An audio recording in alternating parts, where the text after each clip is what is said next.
माँ शारदे, माँ सरस्वती का वंदन, पूजन एवं नमन करते हुए मैं गिरीश चंद्र पटेल, साहित्यिक नाम गिरीश चंद्र निडर, आप लोगों के सामने अपनी कुछ कविताएं लेकर के प्रस्तुत हूँ। मैं प्रयाग निवासी गिरीश चंद्र पटेल, प्रयागराज,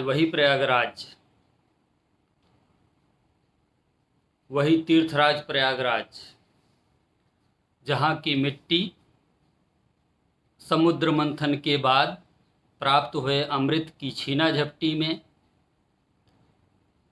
उसकी कुछ बूंदें यहाँ की मिट्टी पर छलक पड़ी, जिसके कारण यहाँ पर अर्धकुंभ, कुंभ एवं महाकुंभ का आयोजन महाकुंभ का आयोजन होता है। इसी तरह से हर वर्ष यहाँ पर माघ मेले का आयोजन होता है और इन समारोहों में देश विदेश से श्रद्धालु, विद्वतजन एवं दार्शनिक एवं धार्मिक व्यक्तियों का आगमन यहाँ पर होता है और यहाँ के पवित्र गंगा, पवित्र यमुना एवं अदृश्य पवित्र सरस्वती के संगम तट पर इन समारोहों में आए हुए श्रद्धालुगण न केवल पवित्र जल में डुबकी लगाते हैं, अपितु सांस्कृतिक संगम में भी डुबकी लगाते हैं। इसके बाद यहाँ से जो ज्ञान गंगा निकलती है वो संपूर्ण विश्व में प्रेम का, भातृत्व का संदेश लेकर के जाती है और तो मैं गिरीश चंद्र इस अवसर पर आप लोगों के सम्मुख अपनी कुछ कविताएं लेकर के प्रस्तुत हूँ। तो सर्वप्रथम मैं इस सृष्टि के रचयिता परम पिता परमेश्वर सच्चिदानंद स्वरूप ब्रह्म, जिनकी अभिव्यक्ति राम रहीम अनेकों रूप में हुई है तथा जो सर्वशक्तिमान, सर्वज्ञ, सर्वव्यापी एवं प्रेममयी तथा कल्याणकारी रूप में हैं, उनको मेरी कविता समर्पित है। तो सबसे पहले मैं उन्हीं परमपिता परमेश्वर सच्चिदानंद स्वरूप ईश्वर के लिए अपनी लिखी हुई यह कविता सबरी की भक्ति प्रस्तुत करने चल रहा हूँ। आप लोग ध्यान दें। सबरी को आप सभी लोग जान रहे होंगे, जो भगवान राम की भक्त थी और उन्होंने दंडकारण्य में भगवान राम के आने का इंतज़ार किया। तो उसी पर लिखी हुई हमारी एक कविता है, सबरी की भक्ति। मंजुल पावन दंडकारण्य, मंजुल पावन दंडकारण्य, ऋषि मुनियों की तपस्थली थी। एक कुटिया में वहीं रहती नारी शबरी बड़ी भली थी। वातावरण कुटिया का स्वर्गिक, शीतल मलय पवन अति सुरभित। नित्य सुबह करती वह तैयारी, कुटिया आएंगे त्रिपुरारी। दिव्य अलौकिक प्रभु की मूरत, दिव्य अलौकिक प्रभु की मूरत, हर पल ही में धारित करती। प्रबल भक्ति भावना से प्रभु मूरत सजीव हो उठती। लक्ष्मण संग कुटिया में एक दिन, लक्ष्मण संग कुटिया में एक दिन, पहुँचे श्री राम करुणा निधान। भ्रमित हुई न ओह थी सुजान, भ्रमित हुई ओह थी न सुजान। तत्क्षण भगवन को लिया पहचान। चरणों में पड़ी भई भाव विभोर, हृदय में उसके आनंद का ठौर। सरस बेर ओह तोड़ खिलाई, नवधा भक्ति बनी सिरमौर। तो परम शक्ति परमेश्वर ईश्वर के श्री रामचंद्र जी के को समर्पित मेरी यह कविता आप लोगों के सम्मुख हमने प्रस्तुत किया। अब दोस्तों, हमारी संस्कृति हमेशा सदैव वसुधैव कुटुंबकम की रही है। हमारे संस्कृति में हमारी ये परंपरा रही है कि अयम निजः परो वेति गणना लघु चेतसाम उदार चरिता नाम तू वसुधैव कुटुंबकम।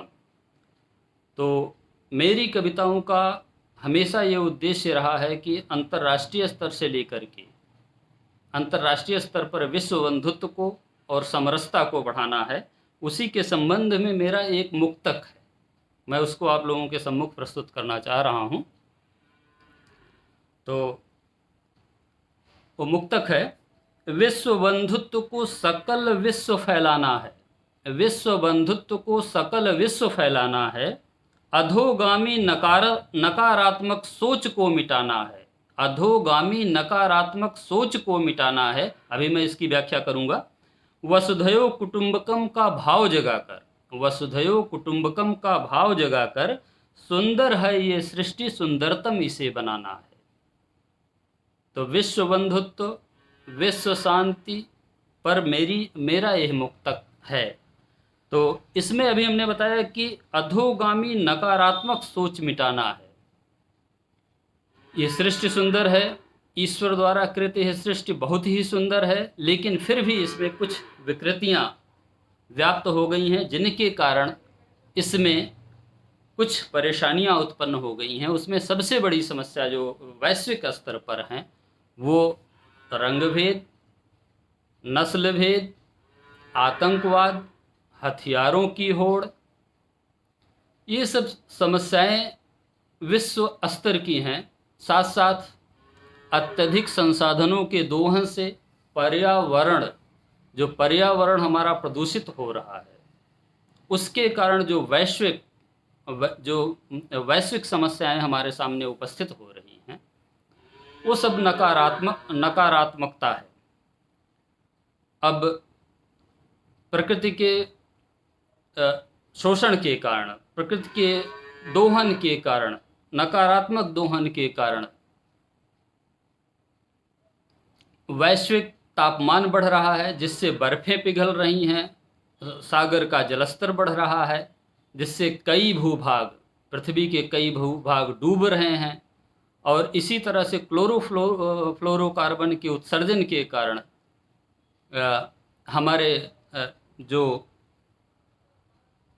हमारी जो ओजोन परत है उसका क्षय हो रहा है, जिसके कारण ग्लोबल वार्मिंग, ये सब समस्याएं पैदा हो रही हैं। तो ये सब नकारात्मकता है, जिसको हटा करके हमको इस सृष्टि को और सुंदर बनाना है।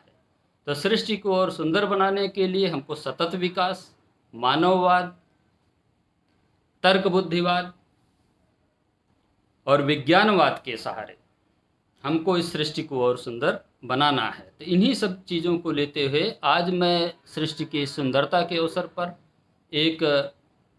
कुछ बहुत ही बेसिक कविताएं, खास करके किसानों से संबंधित और खास करके ग्रामीण जीवन से संबंधित 2 कविताओं का पाठ मैं आप लोगों के सम्मुख करूंगा। किसान, आप जानते हैं कि किसान अन्न उपजाता है और पूरे मानव जाति का पेट भरता है, फिर भी उसकी बहुत समस्याएं ऐसी होती हैं जो आज भी बनी हुई हैं। और इनसे संबंधित मेरे कुछ दोहे हैं, उन दोहों को मैं पढ़ रहा हूँ।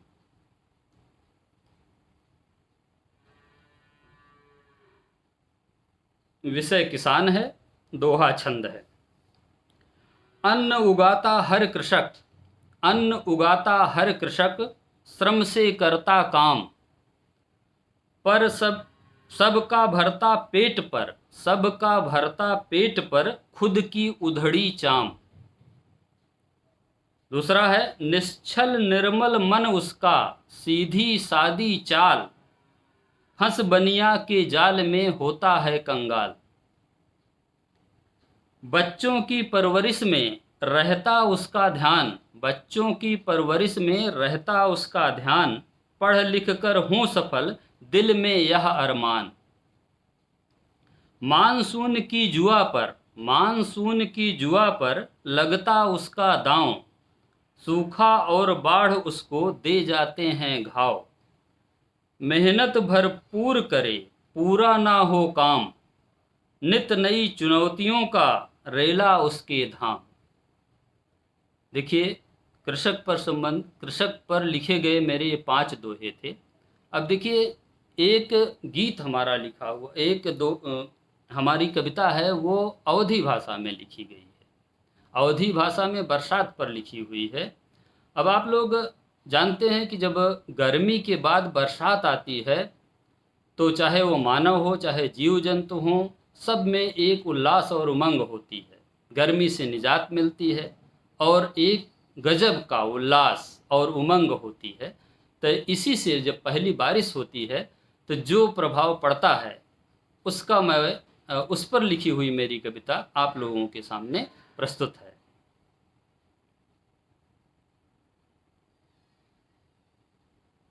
अवधी भाषा में है, इसलिए हो सकता है कि कुछ शब्दों की समस्या हो, जिसकी व्याख्या मैं बाद में करूंगा कविता पाठ के बाद। परा दौंगरा बादर फटिगा, परा दौंगरा बादर फटिगा, गढ़ही गढ़वा सब उतरान। टर्र टर्र कई मेघा बोलें, मछरी पा बकुला का ध्यान। बिजुरी चमके बदरा गरजे, बिरहिन पिया बिना अकुलान। प्यार संदेशा ले जाया बदरा, प्यार संदेशा ले जाया बदरा। ओनहु क मार्यो काम कबान। गोरू बछरू तोर की जोरी, खूंटा खेते माँ लागन कोणराय। बरधा भैंसा पणवा पड़िया, एक दूसरे से खूब लुरियाँ। मिल के गदेली और गदेला, मिल के गदेली और गदेला, भीगे गोल गोल नाचें और गावें। आंधी पानी जोर से आवे, चिड़ैया फड़फड़ाए ढोल बजावे। उमस छोड़ के कीरा बीछी, उमस छोड़ के कीरा बीछी, उतराए घुस गए मकान। ओनहु क चाही खुली हवा, बचना ए अनचाहे मेहमान। छपरा कुरिया चुवई लाग सब, छपरा कुरिया चुवई लाग सब, बाबू भैया है हैरान। छपरा ऊपरा चढ़ के देखें, टूटहा खपरा माँ अटकी जान। कैसे बीती मढ़ई कुरिया माँ, कैसे बीती मढ़ई कुरिया माँ, सब सरिजाई गेहूँ धान। भूसा बखरी ऊपरी कहाँ बचाई, आपन नाही कहूँ ठिकान। धान लगावे का पैसा चाही, बेहन जात यह तगड़ान। धान लगावे कजरी गावे का, मुनिया बाटे खूब तौगड़ान। बरधा हर रखे का दम नाही, बरधा हर रखे का दम नाही, ट्रैक्टर का हाई फरमान।